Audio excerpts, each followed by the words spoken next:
할렐루야. 오늘 하나님의 말씀을 봉독하겠습니다. 오늘 하나님의 말씀은 사도행전 2장 38절 말씀, 그리고 누가복음 24장 49절 말씀입니다. 베드로가 이르되 너희가 회개하여 각각 예수 그리스도의 이름으로 세례를 받고 죄사함을 받으라. 그리하면 성령을 선물로 받으리니. 누가복음 24장 49절입니다. 볼지어다 내가 내 아버지께서 약속하신 것을 너희에게 보내리니 너희는 위로부터 능력으로 입혀질 때까지 이 성에 머물라 하시니라. 아멘. 기독교는 위로부터 받는 종교라고 할 수 있습니다.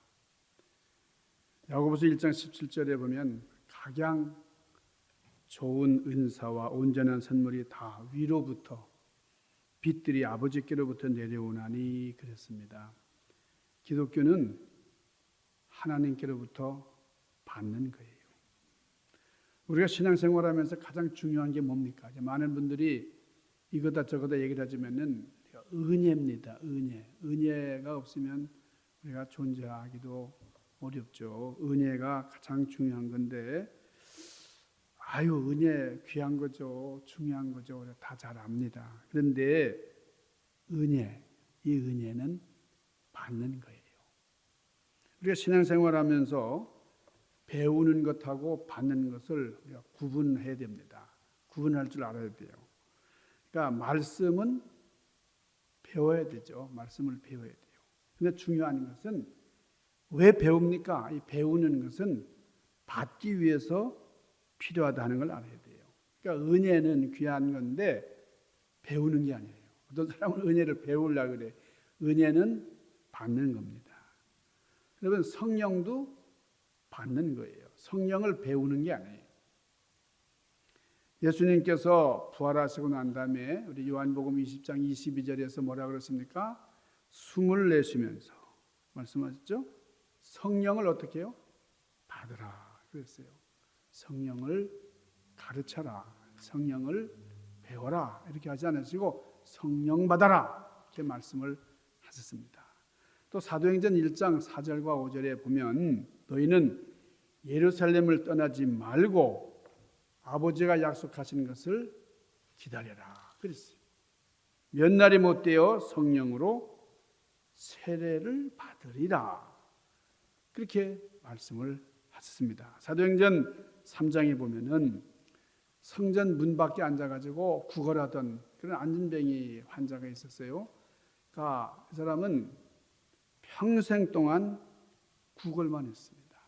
그러니까 구걸하는 이 안진뱅이가 나오는데 이 사람은 성전 문까지 왔어요.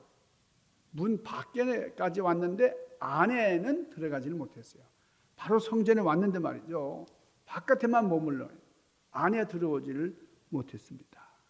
그러면서 성전을 오가는 사람들에게 적선해 주세요. 구걸했습니다. 그런데 이 사람이 베드로와 요한이 안수기도를 간절히 하니까요. 치유의 역사가 일어나가지고 벌떡 일어났어요. 걷고 뛰는 역사가 일어났어요.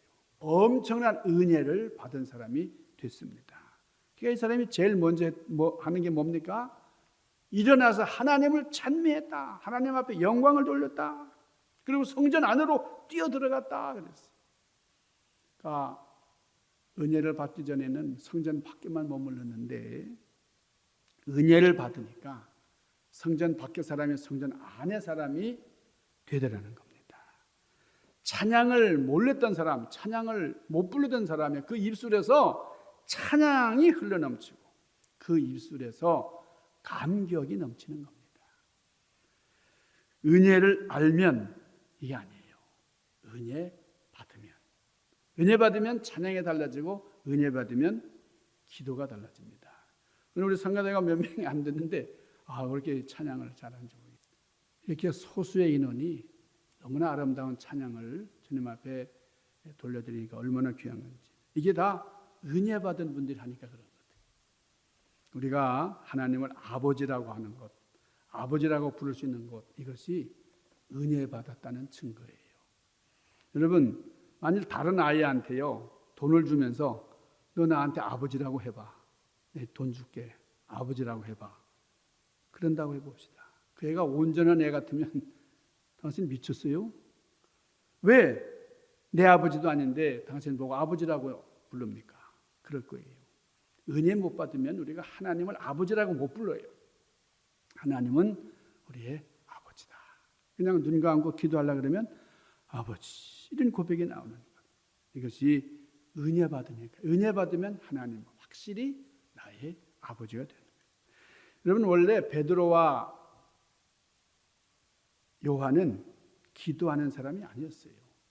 마태복음 26장에 보면은 예수님께서 베드로와 야고보와 요한을 데리고 산으로 가셨어요. 그러니까 특별히 베드로와 야고보, 요한은 12제자 중에서도 특별히 하나님 예수님께서 사랑하셔서 늘 동행하시고 그리고 같이 지나기를 이제 원하셨어요. 그날도 기도하는데 이 세 사람을 같이 데리고 가셨는데 자, 예수님께서 십자가 지시기 전에 심히 고민하셨습니다. 그래서 제자들에게 나를 위해 기도해달라. 같이 기도하자. 그러셨어요. 예수님이 아주 힘든 그런 기도를 하고 그렇게 계셨는데요. 그런데 가만히 보니까 베드로가 코를 골아요. 심하게 골아요. 아니 자고 있는데 눈이 시뻘개지게 자요. 그래서 주님께서 야 한시도 깨어있을 수 없냐. 무슨 말입니까? 한시도 깨어있지 못하다는 말은 한시도 기도하지 못하냐 그 말이에요. 한 시간도 기도할 수 없냐 그 말이에요. 그러니까 베드로가 네 알겠습니다. 그리고 또 자요. 그러니까 그게 3번씩이나 그러니까요. 뭐라 그러셨어요? 마음은 원이로되 육신이 약하구나. 그냥 자게 버려두셨어요. 자, 이렇게 기도하고 거리가 멀었던 베드로죠. 기도를 못하던 사람인데 그런데 여러분 사도행전 3장에 보면은 이 베드로와 요한이 시간을 정해놓고 기도를 했다 그랬어요. 그리고 그날도 제9시 기도 시간에 성전으로 갔는데 자 수시로 기도하던 베드로의 모습을 볼 수가 있습니다. 여러분 은혜 받으니까 이렇게 기도하게 됩니다. 은혜 받으니까 이렇게 달라지더라는 거예요. 여러분 은혜 받으면 헌금 생활이 달라집니다. 여러분 헌금 누구에게 드리는 거예요? 하나님께 드린다고 하는 의식이 없으면은 이 헌금 생활 못해요. 하나님과의 관계가 안 맺어진 사람이 어떻게 헌금을 드릴 수가 있어요? 여러분 세상 사람은 11조 할 수 없어요. 못합니다. 세상 사람 보고 11조 하라 그러면 정신 나갔냐 그래요. 누가 11조 합니까? 어떻게? 여러분 11조 하는 거는 아무나 하는 게 아니에요. 11조 하는 분은 은혜 받은 분이에요. 이게 특권입니다. 아무나 할 수 있는 게 아니에요. 하나님께서 사랑하는 자녀에게 특별하게 주신 특권. 은혜 받으면 달라져요. 은혜 받으면 또 달라지는 게 영혼이 보이는 거예요. 그 사람 육신이 앞에 있지만 그 사람 영혼이 보이는 거예요. 그래서 자꾸 전하고 싶어서 견딜 수 없는 겁니다. 전하지 않고는. 그래서 받으면 달라지는데 여러분 정말 하나님의 놀라운 능력을 받으시기를 능력을 덧입으시기를 주님의 이름으로 축원합니다. 여러분 엘리야 시대에 그 신학교들이 곳곳에 있었어요. 베델에도 있었고 여리고에도 있었고 신학교. 근데 엘리야는 위대한 하나님의 종이었습니다. 근데 이 신학교에 있는 이 제자들 가운데는 뭐 여러 유형의 제자들이 있었겠죠. 그런데 특별히 엘리사라고 하는 이 제자가 있는데 이 엘리사는 은혜 받는데 눈이 뜨인 사람이에요. 영혼을 보는 사람이에요. 그러니까 이 엘리사가 우리 선생님이 어쩌면 하늘로 올라갈지 모르겠다. 이 세상을 작별할 때가 가까운 것 같다. 이런 예감을 하고 졸졸졸졸 선생님을 따라가는 거예요. 그러면서 우리 선생님이 받은 그 영감 나도 받아야 되겠다 이거예요. 받는데 나는 갑자기 더 받아야 되겠다 이거예요. 여러분 거룩한 욕심이죠. 영적인. 많은 신학생들이 있었지만은 받는데 도통한 사람이에요. 받는데 눈을 뜬 사람이 바로 엘리사였습니다. 그러니까 영적인 눈을 뜬 사람과 봉사의 차이가 그거예요. 그러니까 가는 곳마다 선생님을 따라가는 거예요. 그러니까 이 엘리야가 귀찮아요. 너 왜 따라오냐? 왜 가만히 있지? 왜 따라오냐? 그래도 그냥 계속 따라가요. 그러니까 엘리사는 아니까요. 영적으로 이 눈이 뜨이니까. 그래서 잠잠히 있어라, 잠잠히 있어라 할 때에 끝까지 따라가요. 너 무엇을 보았냐? 저는 선생님이 받은 영감, 그걸 봤어요. 또 그 영감을 제가 받기를 원하는데 저는 더 받겠습니다.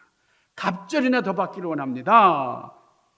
여러분, 선생님이 받았던 그 영감을 이 제자가 받았어요. 그러니까 받으니까 그 옆에서 지켜보던 생도들이 같은 동료지만은 그 앞에 무릎을 꿇었더라 그랬어요. 여러분, 엘리야에게 임했던 영감이 이 엘리사에게 임했다 하는 것을 주변 사람들이 알게 된 거예요. 여러분, 이렇게 하나님의 은혜를 받으면은 나만 아는 게 아니라 다른 사람도 알게 되는 겁니다. 은사 받고 능력 받은 게 이게 숨겨지는 게 아니고 드러나게 돼 있어요. 여러분, 우리 요즘 교회마다 세미나가 참 많아요. 각종 성경 공부들이 많아요. 근데 세미나를 다니고 공부를 하면서도 왜 배우는지를 몰라요. 왜 배웁니까? 받기 위해서 배우는 거예요. 받기 위해서. 근데 왜 배우는지 몰라. 그러니까 이게 열심히 배우니까 머리는 커지는데 이 변화가 일어나질 않아요. 바뀌어지질 않아요. 달라지지를 않아요. 은혜 받으면 변화되고 달라지는 거예요. 받으면은 바뀌는 거예요. 받으면 가정이 변화되고, 받으면 자신이 변화받고, 받으면 내 자녀가 변화되고, 분명히 바뀌어진다고 말이에요. 여러분, 예배를 드릴 때도 여러분 받아야 돼요. 은혜를 받아야 돼요. 그러니까 우리가 습관적으로 예배 드리는 사람하고 영적으로 눈이 뜨인 사람하고는 다릅니다. 은혜 받으면은 이게 내 목소리가 별로 안 좋아도 그냥 성가대 가고 싶은 거예요. 아니, 교인이 몇 명인데 성가대가 몇 명이고, 여러분, 여기 100명이 나오는 교회 같으면 100명이 다 성가대도 괜찮은 거예요. 하나님을 찬양하는데 누구 보이려고 하는 거예요. 우리 모두가 다 찬양할 수 있는 거죠. 은혜 받으면 하나님께 찬양하는, 그냥 드리고 싶은 거예요. 내 목소리는 이거 아닌데, 내 음치인데 그래도 부르고 싶은 거예요. 혹시 여러분 가운데 고향이 삼척인 분 있어요? 삼척인 분 혹시 있는지. 삼척이 어떤 분이냐면 제1척은 아는 척, 제2척은 가진 척, 제3척이 잘난 척인데, 여러분 이 세 가지 척이 삼척이에요. 근데 고향이 삼척인 분들이 요즘 많다는 거예요. 근데 예수님께서는 이 삼척하고는 거리가 먼 사람들을 제자로 택하셨습니다. 사람들의 눈에는 아유, 저 고기나 잡는 어부, 저 형편없는 실력, 아는 척, 잘난 척, 뭐 가진 척 할 수가 없는 거예요. 삼척하고는 거리가 먼 사람들이에요. 아주 쓸모없는 사람들만 모아놓은 것 같았는데, 그러니까 아주 로마 같은 곳에 가죠. 위대한 철학자, 뭐 저 헬라, 뭐 그리스 쪽에 가서 위대한 사상가들을 불러서 제자를 삼아야지 어떻게 저런 무지렁이 같은 사람들을 제자로 뽑았나? 주님께서는 아신 거죠. 그러니까 훌륭한 사람들을 선택하지 보잘것없는 어부들을 선택했는지 이해가 되지 않았는데, 그러나 예수님께서는 그 제자들에게 순수한 모습, 지금 모습은 보잘것없지만은 위로부터 하나님의 능력을 받기만 하면, 능력이 임하기만 하면 놀라운 위대한 모습이 될 것을 보셨어요. 능력을 받기만 하면.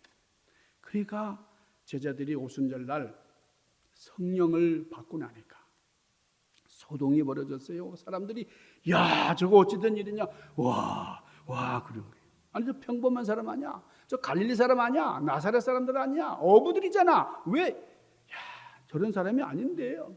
놀라운 말씀의 능력, 막 증거를 하고 그러니까요. 막 방언으로 막 말씀을 증거하고 그러니까 사람들이 놀라가지고 성경이 뭐라고 기록했어요? 소동이 벌어졌어요. 소동이 벌어졌어요. 여러분, 이 사람들이 어찌 된 일이냐? 이게 지식이, 이게 우리가 알고 있는 지식 훨씬 뛰어넘는 놀라운 지식, 놀라운 능력이 막 분출되는데, 여러분들이 은혜를 받으시고 이렇게 신앙생활을 하면요, 만나는 사람들마다 야, 어찌 된 일이냐? 와, 어찌 된 일이냐? 만나는 사람들마다 야, 저 양반이 저런 사람이 아닌데 말이야. 이런 역사가 있기를 축원합니다. 자, 그러면 어떻게 하면 하나님께서 부어주신 이 능력을 받을 수 있느냐? 제자들이 사도행전 1장 13절에 보면 어떻게 했습니까? 그들이 먼저 다락방에 머물러 있었다 그랬어요. 다락에 올라가니 그랬어요. 주님께서 너희는 능력이 입히울 때까지 이 성에서 기다려라. 여기 머물러라. 그렇게 말씀하셨어요. 그러니까 주님의 말씀에 순종을 했습니다. 마가의 다락방이 모인 사람이 한 120여 명 정도 모였는데 결단을 내린 거예요. 그 전까지는 예수님께서 십자가에 못 박히실 때만 해도 다 흩어져 버렸어요. 뿔뿔이 흩어져 버렸어요.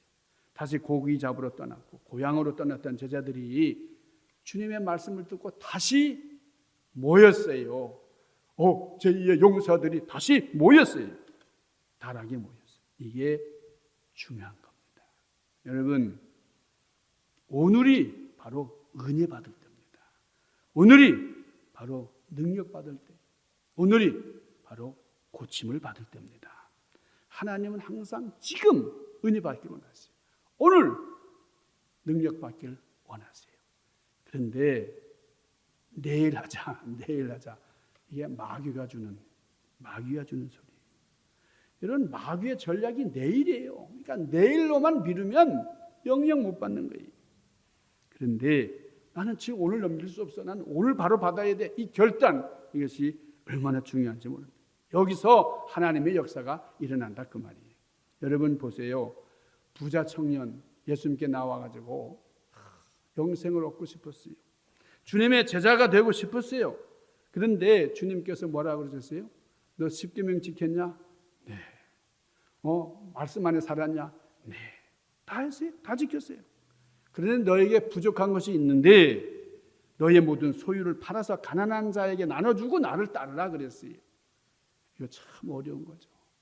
이 부자 청년이 근심하며 갔어요. 돌아갔어요. 가버렸어요. 그러니까 물질이 많은 사람 근심하게 되고 그 물질 때문에 주님을 따르지를 못했습니다. 마음에 갈등이 왔죠. 예수님을 따르면 좋겠는데 내가 물질이냐 이게 예수냐 고민하다가 결국은 물질을 택했어요. 돈이 좋지. 돈을 딱 선택하고 말았어요. 여러분 그렇게 갈등하시는 분 있잖아요.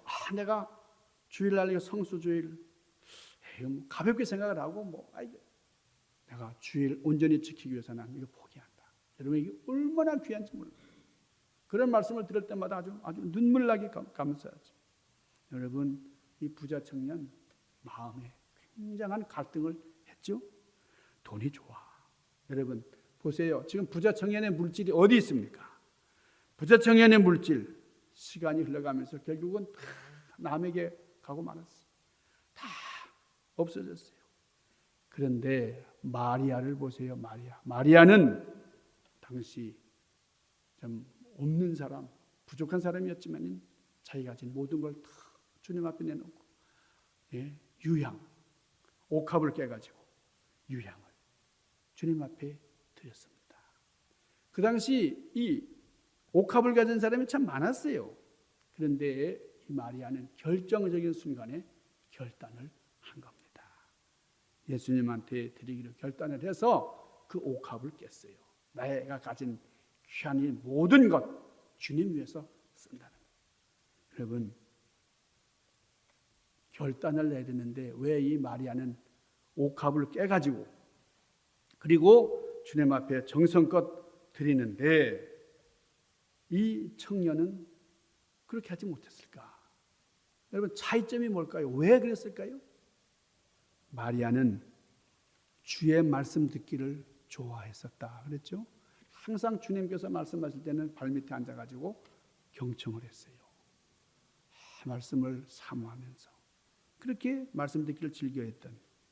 그러니까 이 마리아는 말씀을 통해서 은혜 받은 사람이에요. 그러니까 이 은혜 받은 사람은 결정적인 순간에 결단할 수 있는 그런 능력이 생기는 겁니다. 이 제자들이 위로부터 오는 능력을 받을 수 있었던, 능력을 입을 수 있었던 결정적인 이유가 있었어요. 뭐예요? 제각각 살던 것 이제 끊어버리자. 주님의 말씀대로 우리가 모이자, 뭉치자, 그런 거죠. 결단 내렸어요. 여러분, 순종하면 능력을 받는 겁니다. 순종의 능력 받아서 승리하는 여러분들 되시기를 바랍니다. 두 번째로 이 제자들은 사모하면서 기도했어요. 사도행전 1장 14절에 보면, 자, 마음을 같이하여. 이 사람들 기도했는데 전혀 기도에 힘썼더라. 아주 그냥 기도에 집중한 거죠. 최선을 다했어요. 그러니까 모이기만 한 게 아니고 모여서 가만히 있었던 게 아니라 모여서 기도했습니다. 기도에 몰두했어요. 여러분, 구원은 믿음으로 받습니다. 그러나 은사와 능력은 구함으로 받는 거예요. 예수 믿으면 구원받아요. 그런데 은혜와 축복은 구함으로 받는 겁니다. 시편 107편 9절에 보니까 그분이 사모하는 영혼을 만족해 하신다 그랬어요. 우리가 사모할 때 내가 사모하는 영혼, 아주 갈급한 그 영혼을 채워주신다 그 말이에요. 자, 엘리사는 간절히 사모했죠. 내 선생님이 가진 능력 내가 받아야 되겠다. 선생님이 떠나고 나면 내가 그 뒤에 그 능력을 받아서 역사해야 되겠다. 길갈에서부터 시작을 해가지고 베델에서 여리고에서 요단강가로 계속 따라갔습니다. 먼 거리를 말이에요. 요단강을 건널 때는 이 엘리야는 겉옷을 벗어가지고 건넜어요. 자, 그러면 자기는 능력도 없는 주제에, 여러분, 자기가 그 요단강을 건넜다가 다시 나오려면 어떻게 해야 돼요? 뭐 이런저런 생각하지도 않고요. 뭐 배 타고 나오는 것도 아니고. 그러니까 이 엘리사는 끝까지 사생결단하고 간 거예요. 선생님의 능력을 못 받으면 안 돼! 그냥 사모하면서 갔어요. 그럴 때에 결국은 스승 엘리야에게 주어졌던 그 영감 더 받았다. 갑절이라도 받았다. 그러니까 자기도 겉옷을 가지고 엘리야가 선생님이 겉옷을 말았으니까 자기도 툭툭 치니까 쫙쫙 강이 갈라지는 놀라운 역사가 일어난 겁니다. 빌립보서 2장 13절에 보면 내게 능력 주시는 자 안에서 내게 모든 것을 할 수 있다 그랬어요. 나에게 능력 주시는 분 안에서. 그런데 여러분 보세요. 하나님께서는 삼손에게 능력을 주셨어요. 주셨지만은 그 능력을 받아서 하나님 영광을 위해서 쓰지 못했어요.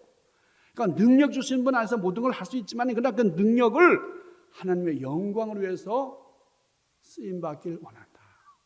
이런 소원이 있어요. 오늘날도 많은 사람들이 지혜를 가지고요, 지식을 가지고 살아갑니다. 얼마나 많은 사람들이 말이죠, 많은 물질을 향유하면서 살아가요. 그런데 그 많은 지식과 그 많은 정보들 그리고 그 많은 물질을 가지고 무엇하며 살고 있느냐, 무엇을 위해 쓰고 있느냐 한번 생각해 보세요.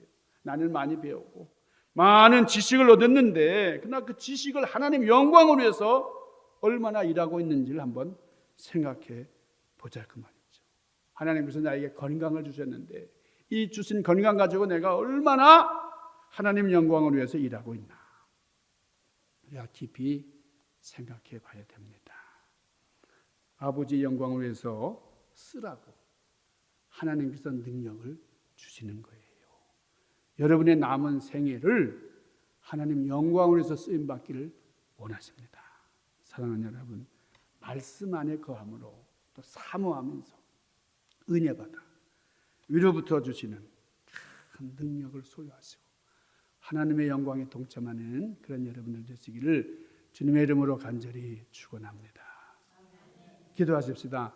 걸어가신 아버지, 신령하신 주님, 우리 갑절의 영감을 구했던 엘리사 같은 사모하는 마음으로 하나님의 능력을 받는, 하나님의 은혜를 충만하게 공급받는 귀한 성도님들이 되도록 인도하여 주시옵소서. 예수님 귀하신 이름으로 간절히 구하옵나이다.